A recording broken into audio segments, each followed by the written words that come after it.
Elections in India are nothing short of a festival. They are the ultimate celebration of democracy, and like many of the Indian festivals, elections in this country are large, loud, and recurrent. With around 5 to 7 state assembly elections every year and a general election typically once in 5 years, the Indian election machinery has conducted 17 general elections to the Lok Sabha and nearly 400 elections to the various state legislatures in the last 70 years. India, the world's largest democracy, has 93 crore registered voters. For the last general election held in 2019, votes were cast across more than 10 lakh polling stations to decide the fate of 8,000 candidates belonging to over 600 parties. And the Election Commission of India, deploying over 10 million polling officials and over thousands of armed police forces, becomes the country's master event manager. Little wonder then that the 2019 general election was termed as Desh Ka Mahatyohar. And there are plans to make this Mahatyohar even bigger. Yes, through One Nation, One Election. While this is not a new idea, it has suddenly gained momentum. One nation, one election. I was not expecting this. अरे हमको क्या मिलेगा 1 election की 10 election. ये impossible है. अगर ऐसा bill आता है तो ये अनकॉन्स्टिट्यूशनल होगा. If tomorrow there is no stability, then central government will fall. And again they will go for election every day. Please be practical. Adani के करप्शन से ध्यान हटाने के लिए वन नेशन वन इलेक्शन की बात. One nation, one election will take India into a different level. People, political party, if they collectively think that how to address this problem and we can avoid this frequent election. This committee on simultaneous election itself is a jumla from their side. It's a clear systematical attempt to sabotage parliamentary democracy. Outright ये कह देना कि एक देश एक चुनाव के हम पक्ष में नहीं. अरे चर्चा तो करो भाई.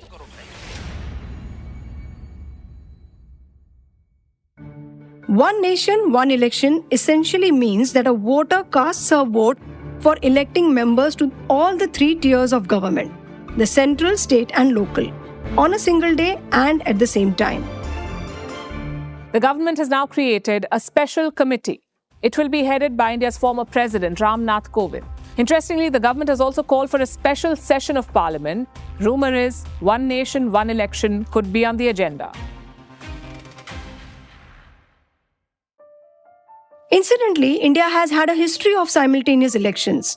The country's first 4 general elections to Lok Sabha and all the state legislatures were held simultaneously in 1951, 1957, 1962 and 1967.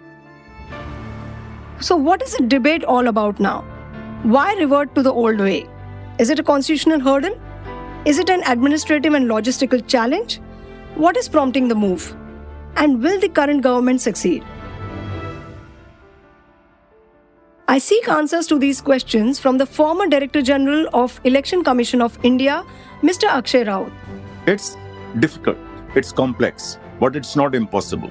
In a country like India, we are in a governance paralysis because we always have elections. We are perpetually in election mode. We also have the founding member of Association for Democratic Reforms, Professor Jagdeep Chokar. Are we looking for the cheapest possible democracy? Or are we looking for the most effective democracy for our purpose? And my colleague from the Economic Times, Anubhuti Vishnoi, who tracks electoral reforms and policy issues. This issue has acquired currency and has come to the forefront more under this government since 2014.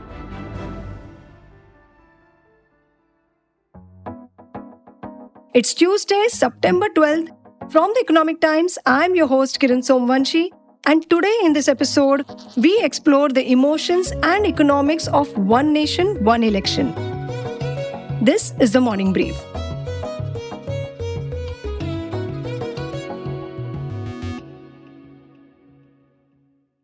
What started as a simultaneous poll in this country became completely derailed. So now to get them back on track has been challenging. The high-level committee which has just been constituted under former President Kovind The very first term of reference says very clearly that the high-level committee will examine and make recommendations for holding simultaneous elections to the Lok Sabha, the Legislative Assembly, as well as municipalities and panchayats.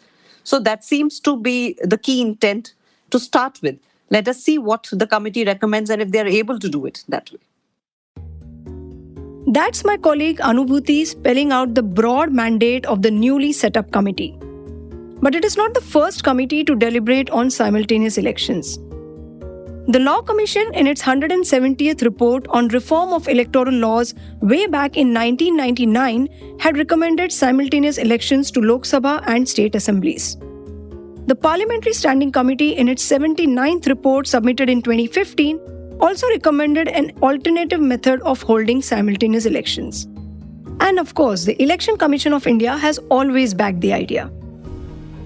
In 1983 itself, when the Election Commission came out with its first annual report, it was very clear and it said that the requirement is to restore the simultaneous election cycle so that the country is not caught in this multiple cycle of elections. So that is how the EC stepped into the picture in 1983. And it is a position it has taken consistently. It hasn't changed that position. Various consultations have been held by the Law Commission, parliamentary standing committees. And everywhere the commission has said as long as adequate EVM and VVPAT verified voter paper trail are provided to it, as long as there's adequate polling staff, security deployment, it is well equipped to hold a simultaneous poll. So even in 2022, when the Law Commission held a consultation with them, they have maintained the same, that we can do it, provided you give us the wherewithal.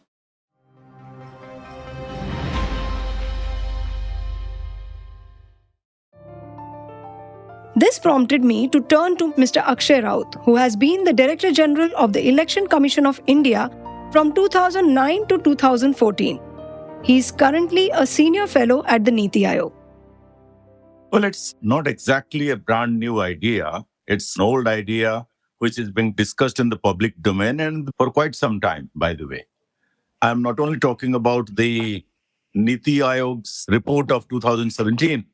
I'm talking about all the discussions that have taken place, including that in Law Commission and in certain cases directly or indirectly from Election Commission of India. Not long ago, even the former president, Mr. Pranab Mukherjee, spoke about it. And of course, this government has been pretty loud about it. The Prime Minister spoke about it many times, and so also the present Home Minister. These are synchronized or aligned elections. People should not think that one nation, one election means they go and push the button once for Parliament and for Assembly. It's one outing for the voter. That's it. But they have to vote in two machines, two electronic voting machines for choosing their Assembly representative and their Lok Sabha representative, as the case may be. So from the administration point of view, I wanted to know, what are the reasons for which one should go for this simultaneous elections? What are the benefits of doing such a thing? Oh, there are valid reasons. In fact, the Standing Committee of Parliament had mentioned that, Niti Aayog has mentioned it, and others have mentioned it very elaborately. How in a country like India, we are in a governance paralysis, policy paralysis, because we always have elections. We are perpetually in election mode. One state election comes to a close. Just for example, in November, December, we are waiting for 5 general elections to state assemblies. Madhya Pradesh, Chhattisgarh, Telangana, Mizoram, Rajasthan. And soon after the national election, then there are many state elections. So always the country is in election mode. Let me tell you something interesting out of my observation. The Model Code of Conduct is meant for politicians and political parties. But these days, the compliance from them is weakening to some extent, to a good extent. But the compliance of Model Code of Conduct by the governing officials is very high. They're very wary of violating Model Code of Conduct. So they follow it so seriously that they would not take any steps which means a government policy to advance a government policy, implementation and all that. Then see the amount of money that is being spent. In fact, modest estimates are like 5,000-6,000 crores by the Election Commission of India's account itself. But that's just tip of the iceberg. The amount of money that the political parties, the candidates spend. Some unofficial estimates say it's about 30,000 crores in an election. Just imagine a country like India. Our resources are not to be thrown away. That's one of the major reasons why perhaps we should go for one nation, one election in which a lot of money can be saved. I have another observation as an old election manager and who keeps interest in the election related activities till now. And this is pretty new in the recent decades. The election campaigns have taken a shape in which we have a lot of toxin that flows out of election campaign. Hate news, fake news, abuses without any consideration for the negative consequences that it may have.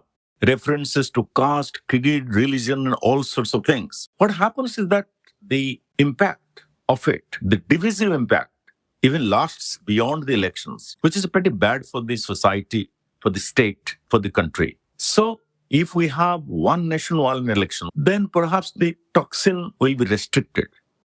And what about the voters, if we had to look from the other side? Elections are called festivals of democracy. But what is a festival if it is happening again and again? People get voting fatigue. People are not, the turnout can get reduced because people say, oh, again, one more election, again to go and stand in the queue, look for the voter ID card, look for the electoral roll. People get tired. And in this modern life, when we're talking about 2023 and beyond, everyone is so busy. Okay, if election come once in a while, they'll take it as a precious endorsement, which holds for 5 years for all types of representatives. But if it is again and again, they may just get disinterested, disenchanted. So there is a valid argument there. Right. So, as a former Director General of the Election Commission, having manned the whole election machinery, how do you see the feasibility of this happening? It's difficult, it's complex, but it's not impossible. If we have to align the whole thing once again, it is a long road in terms of you are not playing it only in the management space of Election Commission of India. You are playing it in the constitutional space, in the parliamentary space, and in the executive space. I am not going to tell you or list up the constitutional provisions, the acts of parliament, the election rules, which need to be amended. There are plenty, have to be done. But it's not impossible. To me, it looks practical that it may happen in phases, in stages. Like it's possible that certain number of state assemblies and the Lok Sabha go into election. If there is a trade-off in which certain assemblies surrender their right not to run for 5 years and dissolve before, or in certain cases, some assemblies are extended, which is not easy. State assemblies are dissolved by a central intervention to impose a precedent rule only if there is a breakdown of constitutional machinery. So there are provisions of constitution which have to be amended, changed, and all this is political. There has to be some type of agreement on this because this is huge. But I think for the right reasons, if political parties do agree that there is a need for one nation, one election, then it's possible and possible in good time. But do you see that happening? Do you see political parties agreeing?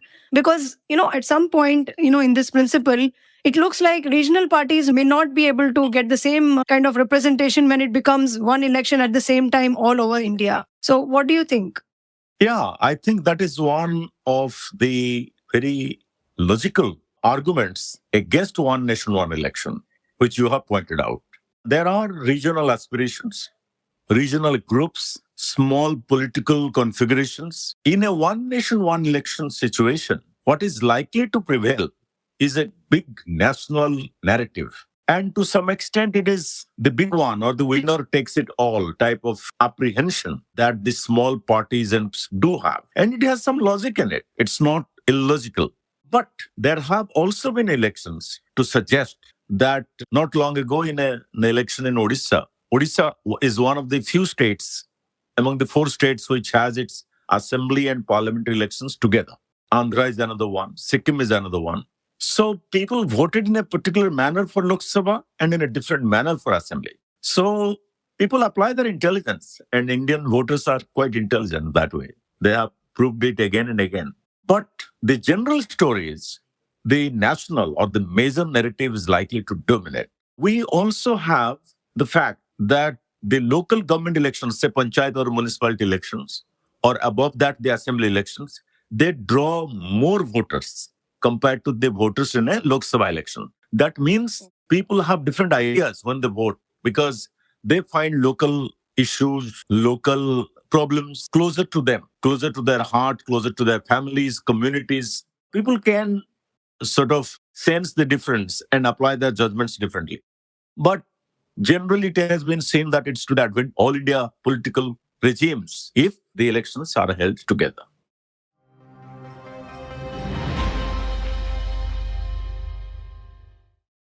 Prima facie, the concept of one nation, one election holds an immense appeal and practicality due to the savings on cost, manpower, and resource mobilization.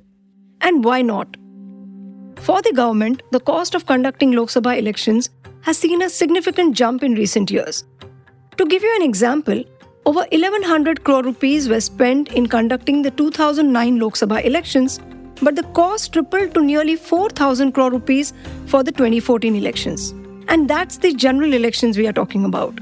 State elections have an expenditure outlay of around 300 to 400 crore rupees each.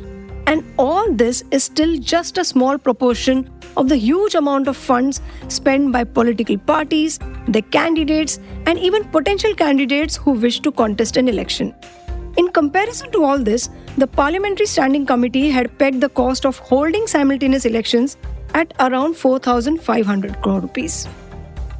But should cost be the determinant of how elections are held in a democracy? To check this, I turned to Professor Jagdeep Chokar, the founding member of Association for Democratic Reforms and the former director of IIM Ahmedabad. He has participated in nearly 28 seminars across the country debating this issue and has even written a paper on this that was published by the Hindu Center for Politics and Public Policy. Well, I think this idea is actually a red herring. It has been raised many times, actually. It has been raised during Indira Gandhi's time. It was raised by L.K. Advani. Last it was raised was in 2014-16. And from 2016 to 2019, there was a humongous debate in the country. This is, in my opinion, a waste of national resources. So much money has been spent in discussing this issue, which everybody knew is not going to happen, which is today also the case. But today I would say there are only two scenarios in which it can possibly happen. One is either the Supreme Court should stop functioning or the Constitution should be changed. If the Supreme Court starts functioning, doing its constitutional duty, and the Constitution is not changed, then this cannot happen. But why do you think why this is being debated time and again, why this issue comes up? And it's not that India didn't have it earlier. Like from 1951 to 1967, we had it. You know, it happened from 1951 to 1967 because at that time, when the elections began, obviously there was one election for all states and for the assembly. It was not that there was one election. The elections to all state assemblies and the parliament were held at the same time. There were some 18, 20 different elections because number of states was less. So to say that one nation, one election is actually semantically wrong. So anyway, we had elections to all state assemblies and parliament at the same time till 1967. Then in 1967, a state assembly was dissolved before its 5 years were over. Now, if a state assembly is dissolved, then the elections have to be held within 6 months. Otherwise, people of that state will have no legislative or political representation in policy making. Constitution says so. So elections to that state assembly was held separately at a time different from the parliament and state assembly elections to the all X-1 states. Then as time went on, there was a time when the parliament elections, one major party lost, and the party or a group of parties who won, they decided to dissolve all state assemblies. So it happened because of political evolution and political developments. It was not that it was happening till 1967 and then it was decided that there will be no simultaneous elections henceforth. That was not a decision taken by anybody. It just so happened because political evolution so happened. And then the electoral competition in the country became much more intense. In the early days, there used to be just one major political party in the states and in the center. So the elections were kind of more of a formality. Then as the electoral competition intensified, then these things started happening. Now today, I hear that the state assembly elections are held and one party says कि election का result कुछ भी हो, सरकार तो हम ही बनाएंगे. Now, we are in an era where election results of state assemblies literally have no meaning. So the way we are holding elections even now is actually a sham. It's a ritual. So it is not that they were happening till 67 and then they were stopped. This is a process of political maturity. And so when you say, why is it being discussed again and again, to answer your question specifically, is to distract people from some people, which some people think are other more pressing issues, like Manipur, for example. So, why do you think this is not a great idea? Well, not only is it not a great idea, it is a bad idea because of a couple of reasons. It strikes at the federal principle. Federal principle is one of the, which is now a bad word to say, it is one of the features of the basic structure of the Constitution. So long as federalism is a part of the basic structure of the Constitution, which under that doctrine, Parliament cannot amend. Federalism is a given, and this violates the principle of federalism. States are a constitutionally separate entity. They have their own electoral rhythm. You can't force them to suit the federal election. So it's not a great idea for that reason. But what about the argument that too much money is spent? I have two questions. Number one, who spends this money? Money is spent in two broad ways. One is the Election Commission of India spends money on conducting the election. That is one chunk of money. The other money that is spent, which an institution, Center for Media Studies, estimated that 60,000 crores was spent on the 2019 election, which that figure is debatable because there are many things in that report which have been left out and they say so. Given that, Election Commission spends a very minuscule part of this money. The overwhelming proportion of this money is spent by political parties and candidates. Now, candidates and political parties have never said that we have a problem, that we are spending money. As a matter of fact, after every election, there is a demand that the limit on election expenditure should be increased. So, whose money are we trying to save? Number two, which is a very, very serious matter as far as I am concerned, and I feel very, very upset about it. Are we looking for the cheapest possible democracy, or are we looking for the most effective democracy for our purpose? So it is fundamentally wrong to put a monetary value on the price of democracy. But this idea has been not only coming from politicians, it has also come up through a law commission report, through a parliamentary standing committee. Law Commission said a lot of things. Law Commission also said that it may be worth doing, but its time has not yet come. It is not a panacea, कहते गोली खाओ सिर दर्द खत्म नहीं है ये, इससे और सिर दर्द ज्यादा बढ़ेगा. I actually made a presentation to the Law Commission, and Law Commission asked me. They said, if all political parties agree that there should be simultaneous elections, what is your problem? I told the Election Commission, I said, I'm sorry, I must tell you that the election and democracy is not the sole proprietorship of political parties. Political parties think they own the electoral process. And let me also tell you why it is coming from several politicians. So what happens is that whenever a particular party is in a strong position forming the central government, they are kind of seduced by this idea of perpetuity. Here there is a Urdu couplet which says, जो आज साहिब मसनद हैं कल नहीं होंगे, किराएदार हैं असली मकान थोड़े ही है. Politicians who are in power today, they are not owners of this position. They are caretakers, they are trustees. They think that they can create a situation where they will permanently be in power. And this is a way to do that. Nobody says this, but this is the fact. That is why every strong government has thought of this idea. What about the challenges in conducting simultaneous elections? That's a totally different story. So there have been any number of discussions, arguments between state election commissions and the Central Election Commission about EVMs. The state election commissioners want to borrow EVM from the election commission. And they say, no, we don't have enough, you buy your own. वो buy कहाँ से करें? It's like vaccine. They're not available in enough quantity. वो तो अलग बात है. We elect for 543 members of the Lok Sabha. and something like 4,000 members of the state assemblies total. In parliament, the number of members elected runs into lakhs. If you put all the panchayat elections together, it's like comparing the moon and the sun. It's a huge, humongous exercise. That is why in the 2016 to 19 phase, when this thing was a major discussion, the panchayat part had been dropped quietly. But it's now back again. Let there be more discussion. What do you think about the public opinion? Do you think public opinion will veer towards, going for the idea? Yes, public opinion will. Because it is so attractive. One nation, one election. One nation, one tax. Huh?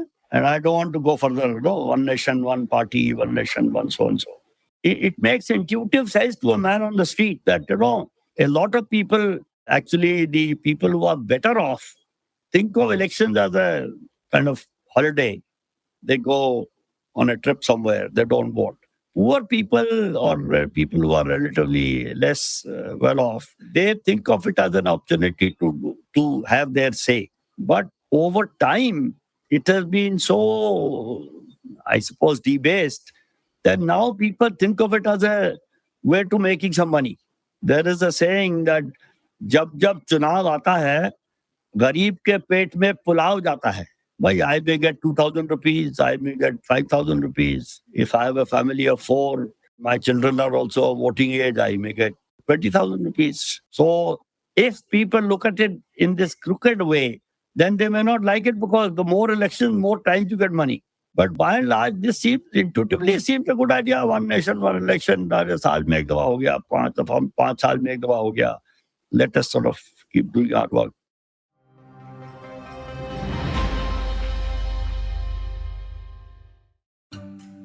So, one nation, one election may appear to be an efficient way of selecting our lawmakers, but it may hurt the fundamental aspect of federalism.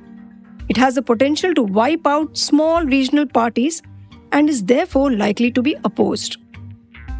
I again turn to Anubhuti.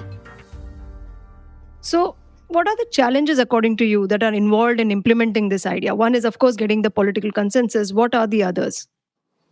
So there are two key issues to it. One is, how do you get all state assemblies, to go to poll in sync with Lok Sabha? So for that, what it means is that either you have to dissolve an assembly prematurely, or you have to extend the term of an assembly. In both, there are constitutional and legal complications. Article 83(2) and 172(1) of the Constitution of India clearly state that the term of the Lok Sabha and the State Assembly respectively will be 5 years from the date of its first sitting. But to extend it, you need a proclamation of emergency. That is tough to do, because you go to the president and then you need 2/3 majority in the Lok Sabha to pass such a resolution. You can do it for 6 months at a time. And most panels so far are not very, very favorable to the idea of extending the term. The second option is to get all assemblies in sync is prematurely resolve them. Now, that is where political consensus becomes key. For instance, a state like Karnataka, which has just gone to poll. Now, why would it want to dissolve assembly so early and go to poll in 2024? So those issues will arise, especially with opposition-ruled states, a state which is ruled by the same party at the center as well as the state. Those issues may not arise to that extent, but an opposition-ruled state will be averse to that. Or somewhere, where the term is, a lot of the term of the state assembly is left, there will be reservation around going to election again. So to this issue, there will be political consensus required to get all parties in sync. So that is the starting point. And how does one club the polls together? There have been recommendations made by Niti Aayog in 2017, by the Law Commission and Election Commission, that provided people agree to a curtailment of term, what we can do is half the states can go to poll with Lok Sabha.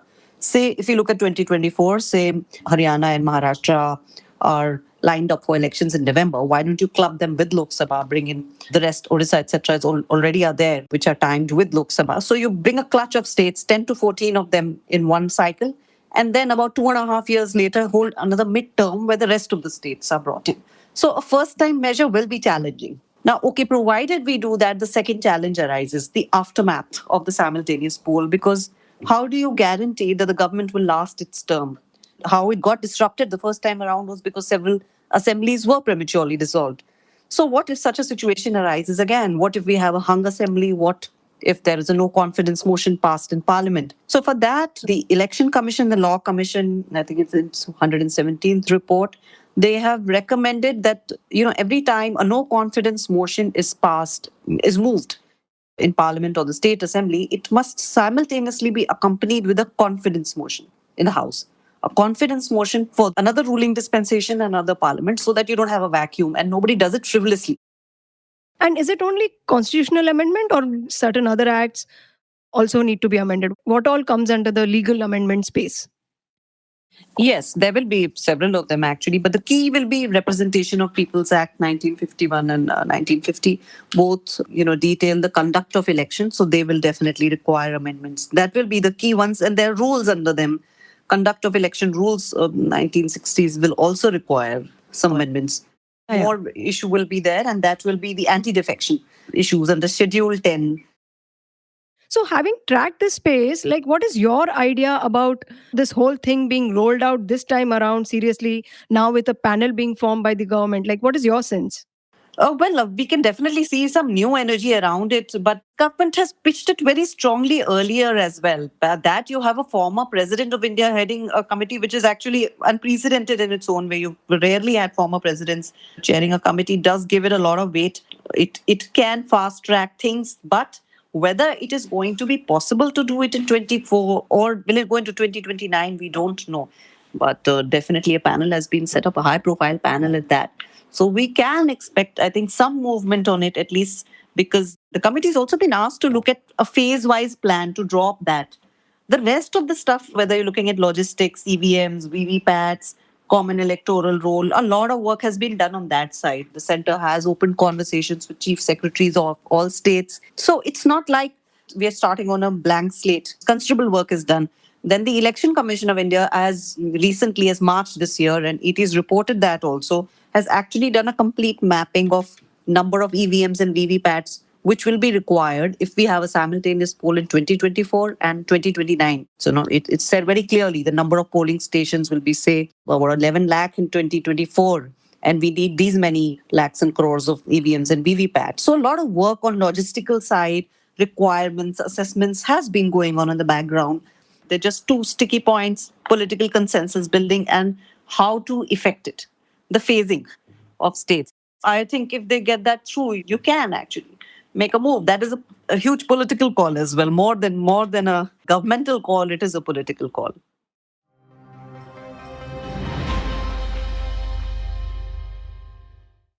A political call, surely it is. And the resignation of Congress's Adhir Ranjan Chaudhary from the 9-member committee recently formed shows that achieving political consensus is going to be quite difficult. Of course, the idea has its pros and cons, but the implementation of this idea will basically test the astuteness of the Indian voter. Will the Indian voter be able to differentiate between the local, regional, and national issues and vote accordingly? Will the Indian voter be able to make a distinction between the local leaders working at the grassroots level from the larger-than-life image of national leaders? And will the Indian voter like to forego the chance of having national leaders come to seek their votes more frequently than just once in 5 years? Till the answers to these questions cannot be a resounding yes, the idea of one nation, one election seems to be a little premature and, of course, difficult to implement. Elections make governments accountable, and having them just once or twice during a 5-year period may not be good for governance at the state as well as national level. It will be interesting to see if costs can be saved and efficiencies be brought in the electoral process without compromising the interests of the stakeholders involved. Now that's an issue for a committee of experts to delve into. So that's it for today. This is Kiran Somvanshi from the Economic Times, and you were listening all about One Nation, One Election only on the Morning Brief. A special thank you to our guests Mr. Akshay Raut, Professor Jagdeep Chokar and Anubhuti Vishnoi for sharing their amazing insights. This episode was brought to you by sound editor Rajas Nayak and producer Surohini Jain. TMB's executive producers are Anupriya Nair, Anirban Chaudhary and Arijit Burman. Thank you for listening, and if you liked this episode, do spread the word. A new episode of the Morning Brief podcast drops every Tuesday, Thursday, and Friday. Don't miss it. It streams on Amazon Prime Music, JioSaavn, Spotify, Apple, and Google Podcasts. And of course, ET's own audio platform, ET Play. Have a wonderful week ahead. All clips used in this episode belong to their respective owners. Credits are mentioned in the description.